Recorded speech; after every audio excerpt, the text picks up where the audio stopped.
Hi, fourth grade. For this lesson, I'm going to review pronouns with you, and then I'm going to review turning singular nouns into plural nouns, which you started learning about yesterday. So you'll learn those two skills or review those two skills, and then you'll do your Google form. Okay, subject pronoun takes the place of a noun. So it will be in the exact same spot as a subject noun. It's really basically the same thing, guys. It's just a pronoun instead of a noun. So examples are I, you, me, he, she, they, and them, and your label is SP for subject pronoun instead of SN for subject noun. All right, so the first sentence says, I walked to the store quickly. Now, this sentence could have said, Miss Sinceri walked to the store quickly, but I used a pronoun to take the place of Miss Sinceri, so I used the word I. So it's really functioning in the exact same way, but we label it SP for subject pronoun instead of SN for subject noun. So SP for subject pronoun. What is this saying about I? What did I do? Walked. Walked is the verb, so we'll label it V. To, the word to is always a preposition. To what? Store. Store is the object of the preposition. The word the is always an article adjective. And quickly is describing how I walked. It ends in ly. It's describing a verb. You should know right away then that it is an adverb. So this is how you would label this sentence. I'm going to go ahead and put parentheses around our prepositional phrase. Okay, same thing with this sentence. Write the sentence down on a piece of paper and try to classify it yourself. You'll probably be able to. And then let's do it together. It says, they swam in the huge pool. Who swam in the huge pool?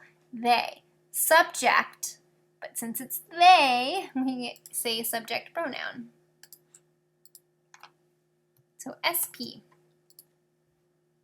They, what is it saying about they? What did they do? Swam. Swim is, of course, an action. It's a verb. In is always a preposition. In what pool? Object of the preposition. In what kind of pool? Huge pool. If we're answering the question what kind, we know that huge is describing the pool. It's describing a noun, so it's an adjective. The word the is always an article adjective. And there you go. Next we are going to review plurals. Okay, let's review plurals. On your piece of paper, please write down each of these words. We are going to turn these singular nouns into plural nouns. And again, we're going to look at this table here, this chart. It is so important. Keep looking at that chart. It will tell you all of the answers that you need to know for plurals. Okay, our first word is berry.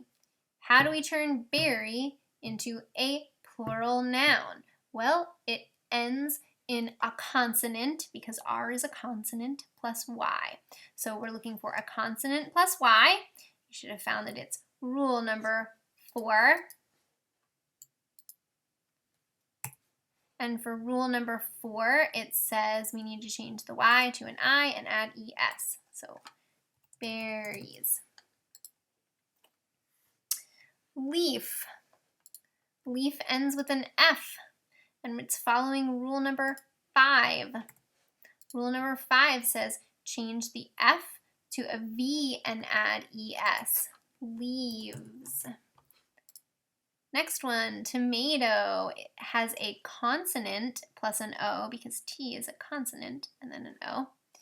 And for that one, it says we need to add ES. So it is rule number 3. And we need to add ES. Tomatoes. Journey. We have a vowel plus a Y because E is a vowel and a Y. So that's rule number 8. It says add S to those words. Just add S, so it becomes journeys. Oops, sorry.